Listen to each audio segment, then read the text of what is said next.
Hello everybody.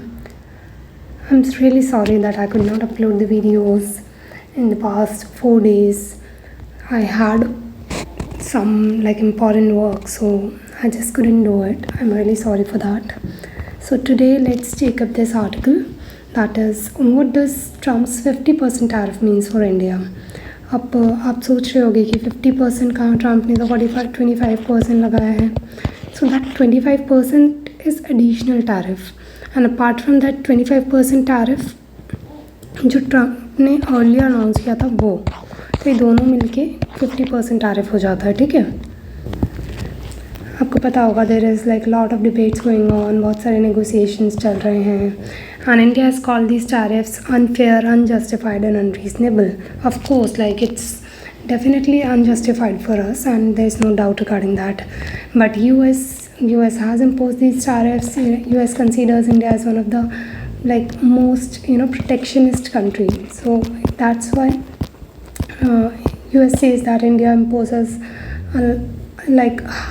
very high duties on US imports, जो कि US के imports जो इंडिया में होते हैं उन पे इंडिया काफ़ी हाई ड्यूटी लगाता है, जिसकी वजह से US का और इंडिया का जो ट्रेड, अगर हम देखें ट्रेड बैलेंस, तो that is in favour of India. India का ट्रेड सरप्लस है इंडिया और यूएस के बीच में. अगर हम देखें तो इंडिया ज़्यादा एक्सपोर्ट करता है एंड यूएस जो है उसका export in comparison to import थोड़ा कम है. ठीक है, अब देखो यूएस ने कहा है कि इतना हम टैरिफ, अब इन्हें कोई रीज़न तो देना है ना, तो ये रीज़न क्या रीज़न दे रहे हैं कि ठीक है ये तो है ही, ये रीज़न तो है ही, बट ये कह रहे हैं कि हमारा जो मेजर रीज़न जो है दैट इज़ कि भाई इंडिया रशिया से ऑयल इंपोर्ट्स कर रहा है. इवन आफ्टर हमने उन्हें टाइम एंड अगेन कहा है कि आप अपने ऑयल इंपोर्ट्स कम कीजिए, क्योंकि रशिया यूक्रेन वॉर चल रहा है और यूएस का कहना है कि continuous buying of Russian oil from India, that is India is buying continuously. आपने देखा होगा कि रशियन ऑयल के जो प्राइस थे वो काफ़ी डाउन चले गए थे, तो हमने इवन अपना इंपोर्ट बढ़ाया था फ्रॉम रशिया. तो आप ऑब्वियसली हम अपने नेशनल इंटरेस्ट में काम करेंगे ना. हमारे लिए अगर ऑयल रशिया से कम उसमें आ रहा है, कम वी हैव टू पे लेस, तो हम ऑब्वियसली रशिया से खरीदेंगे. लेकिन यूएस का ये कहना है कि अगर आप ज़्यादा उनसे बाय कर रहे हैं तो you are actually fueling the war, the Russia Ukraine war which is going on, उसको आप और ज़्यादा फ्यूल प्रोवाइड कर रहे हो, because you are providing the money to Russia which it can use in the war. तो that is how you are fueling the war. So ये इन्होंने वन ऑफ द रीज़न्स दिया है. बट अगर आप देखो कि इनकी हिपोक्रेसी देखो, चाइना रशिया ये भी तो उनसे काफ़ी इंपोर्ट करते हैं, चाइना यूरोपियन यूनियन ये भी रशिया से काफ़ी इंपोर्ट कर रहे हैं. ठीक है, लेकिन इनका imports of goods and energy Russia से काफ़ी ज़्यादा है, बट फिर भी इनके ऊपर इतने ज़्यादा टैरिफ्स नहीं हैं इन कंपैरिजन टू इंडिया. तो कहाँ, अगर आप इस तरीके की बातें कर रहे हो कि हम इसी बेसिस पे लगा रहे हैं, तो फिर इनके ऊपर भी होना चाहिए था इतना ही tariff, right? But that is not the case. तो यहाँ पे इनकी हिपोक्रेसी हमें देखने मिलती है. बट ठीक है, उनके वेरियस रीजंस हैं जो मैंने एक और वीडियो बनाया था, उसमें मैंने बात भी की थी कि what are the reasons behind US imposing such high tariffs on India, right? तो उसको आप देख सकते हो. वैसे ऑलमोस्ट सिमिलर सी चीज़ें हैं, बट यहाँ पे हम थोड़ा बहुत पॉइंटर्स जो हैं इसमें कुछ अच्छे हैं वो देख लेंगे. ठीक है, अब टैरिफ का बेसिकली फंडा क्या है, why they are imposing such high tariffs. तो इनका एक आइडिया, जैसा कि हमने भी बोला कि ट्रेड सरप्लस है ना इंडिया का, तो ये चाहते हैं कि इंडिया के जो इंडिया जो एक्सपोर्ट कर रहा है यूएस में, वो एक्सपोर्ट रिड्यूस हो. अब वो कैसे रिड्यूस होगा? टैरिफ लगाने से. टैरिफ लगाओगे तो क्या होगा, जैसे ये कोई प्रोडक्ट है, ये इंडिया ने यूएस में भेजा है ना. अब यूएस में पहले मान लो 50 रुपये का ये प्रोडक्ट जा रहा था जब यूएस में जा रहा था. ठीक है, अब जब टैरिफ लगा दिए, मतलब इसके ऊपर एक्स्ट्रा टैक्स और पे करना है, तो मान लो ये प्रोडक्ट आज 60 रुपये का हो जाता है, मान लेते हैं, this is just an example. तो अब जब ये यूएस में जाएगा ये 60 रुपये का होगा, तो जो यूएस का कस्टमर है उसके लिए क्या, यूएस में ही तो हमारे कस्टमर्स हैं ना, हम जो एक्सपोर्ट की बात कर रहे हैं, तो उसके लिए क्या हो गया, ये प्रोडक्ट एक्सपेंसिव हो गया. अभी जब ये प्रोडक्ट एक्सपेंसिव हो गया है तो क्या US customer will continue buying this product. So there are high chances कि हमारी जो प्रोडक्ट्स हैं उनकी डिमांड कम होगी, हमारे जो प्रोडक्ट्स हैं वो उनकी कॉस्ट कॉम्पिटिटिवनेस कम होगी. तो इसीलिए डिमांड रिड्यूस होगी और हमारे एक्सपोर्ट्स पे कम होंगे. तो वो तो यूएस चाहता ही है ना कि उससे उनका ट्रेड डेफिसिट कम होगा, राइट, क्योंकि हमारा एक्सपोर्ट उनकी, ये आप समझ गए हो, ठीक है, हमारे एक्सपोर्ट्स क्योंकि कम होंगे इन द यूएस इकोनॉमी। तो this is one of the reasons that they are imposing the tariffs. Apart from that US चाहता है कि वो एक ट्रेड डील कर पाए इंडिया के साथ, तो उसी के लिए वो उसे प्रेशराइज करने की कोशिश कर रहा है इस तरीके के हाई टैरिफ्स लगा के। डील इन द सेंस कि यूएस वांट्स कि इंडिया अपनी जो मार्केट इकोनॉमी है वो ओपन अप कर दे यूएस के लिए, काफ़ी ज़्यादा, क्योंकि आपको पता है कि there are various restrictions in the livestock sector, farmer agricultural products में, ठीक है। तो वो उस डायरेक्शन में इट वांट्स कि वो अपना जो मार्केट है इंडियन मार्केट में अपनी जगह बनाना चाहता है, उसको और ओपन अप करना चाहता है, जो कि इंडिया ने अभी तक नहीं कर रखा है। तो वो भी उसे प्रेशराइज़ करना चाहता है, उस वजह से भी यहाँ पे हाई टैरिफ्स हैं। और दूसरा वो चाहते हैं कि इंडिया उनसे जो है डिफेंस या क्रूड ऑयल ये सब चीज़ें अपना इस डायरेक्शन में जो उनका ट्रेड है वो बढ़े। दैट इज़ हम डिफेंस इक्विपमेंट रशिया से, आपको पता है, हम काफ़ी ज़्यादा बाय करते हैं, तो वैसे ही यूएस से भी ज़्यादा करें। उसके अलावा ऑयल भी हम जो है यूएस से लें। अब आप बताओ, अगर यूएस का ऑयल महंगा है तो क्या आप, मतलब इन जनरल भी अगर आप नॉर्मली हम एज अ कंज्यूमर देखें तो क्या आप लोगे? नहीं लोगे ना। तो फिर हम क्यों लेंगे? लेकिन वो प्रेशराइज अगर करेंगे, अगर इतना हाई टैरिफ्स लगाएंगे, तो यूएस को लगता है कि that pressure will work, that pressure tactics will work, तो इसलिए वो हाई टैरिफ्स इम्पोज कर रहे हैं। And it is not just India which is suffering through this tariffs. आप देखोगे कि कनाडा पे, मैक्सिको पे और even European Union, Canada, Mexico, European Union, इन पे भी रिसेंटली जो है यूएस ने काफ़ी टैरिफ्स लगाए हैं। एंड आप देखोगे ब्राज़ील पे उन्होंने काफ़ी हाई टैरिफ्स लगाए हैं। तो इस तरीके से मतलब वो not just singling out of India नहीं हो रहा है, it is for everyone. US is US wants to balance trade with all other countries and hence it is doing that. अब बात आती है, चलो एक पॉइंट है कि भाई यूएस हाई टैरिफ्स लगा रहा है, अब हम क्या सोचेंगे? एक टेट फॉर टैट वाली चीज़ होती है ना, तो हम सोचेंगे चलो हमें भी हाई टैरिफ लगा देने चाहिए, हम और हाई कर दें अपने टैरिफ्स को, तो शायद यूएस विल नॉट रिटेलिएट और वो शायद टैरिफ कम कर देंगे। ऐसा मतलब एक इन जनरल नॉर्मली ऐसा माइंड में आ सकता है ना, बट अब उसके रिपरकशंस हो सकते हैं। अगर मान लो आपने हाई टैरिफ्स लगा दिए, तो what will that result into? That will result into कि जो अमेरिका हमारे यहाँ पे प्रोडक्ट्स भेज रहा है उस पर हमने टैरिफ लगाया है, तो वो एक्सपेंसिव हो जाएंगे। प्रोडक्ट्स एक्सपेंसिव हुए तो जो इंडियन कंज्यूमर्स हैं उनके लिए that will be kind of penalization, right.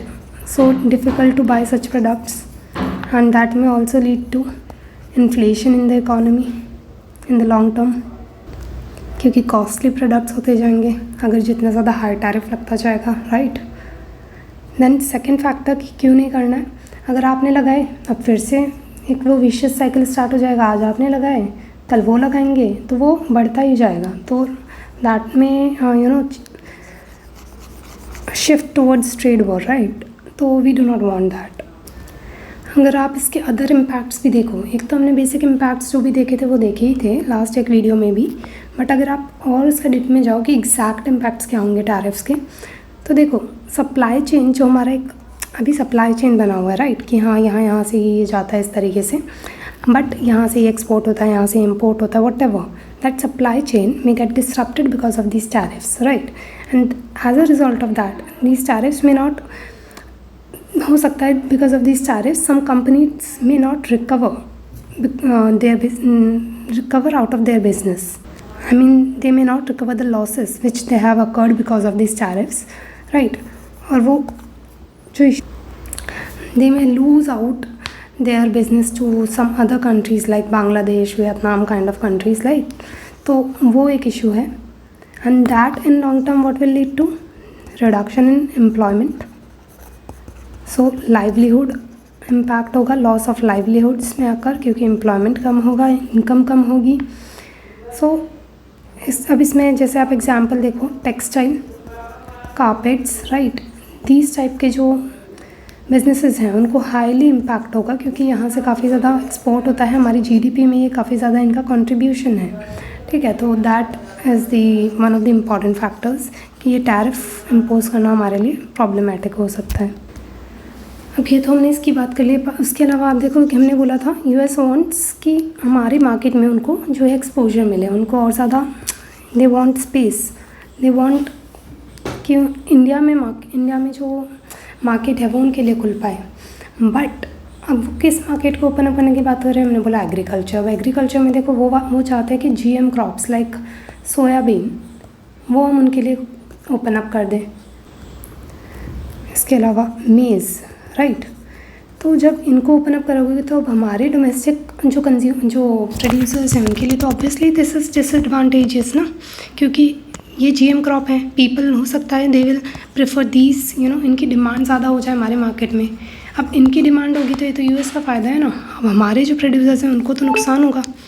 तो हमारे प्रोड्यूसर्स चाहते हैं कि ऐसा ना हो, क्योंकि वो उनके लिए एक काइंड ऑफ कॉम्पिटिटिवनेस बढ़ाएगा। And it will be already उनके लिए एक तो इतना डिफ़िकल्ट है और वो और ज़्यादा डिफ़िकल्ट हो जाएगा बिकॉज ऑफ ऑल दिस। और ऊपर से उन्हें एक डिसएडवांटेज है कि हमारे यहाँ पे GM क्रॉप्स ग्रो करना अलाउड नहीं है। इट इज़ नॉट सिर्फ एक ही क्रॉप है विच इज़ कमर्शियली जिसका ग्रो करना अलाउ किया गया है GM crop, that is GM cotton which is non food crop, right. उसके अलावा हम अलाउ नहीं करते थे, तो डिसएडवांटेजेस है ना।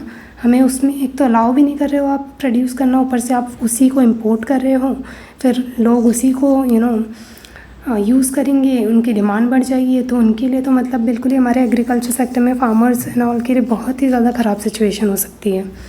तो यही वो अपना पॉइंट रखते हैं कि भाई ये तो आप नहीं कर सकते। और even PM has emphasized time and again that we are going to prefer we are going to prioritize our farmers or livestock sector के livestock rearers and fisher folks. We are going to prioritize these sectors and these people because they are already in distress and we cannot put a lot of pressure on them by agreeing to every term and condition of US.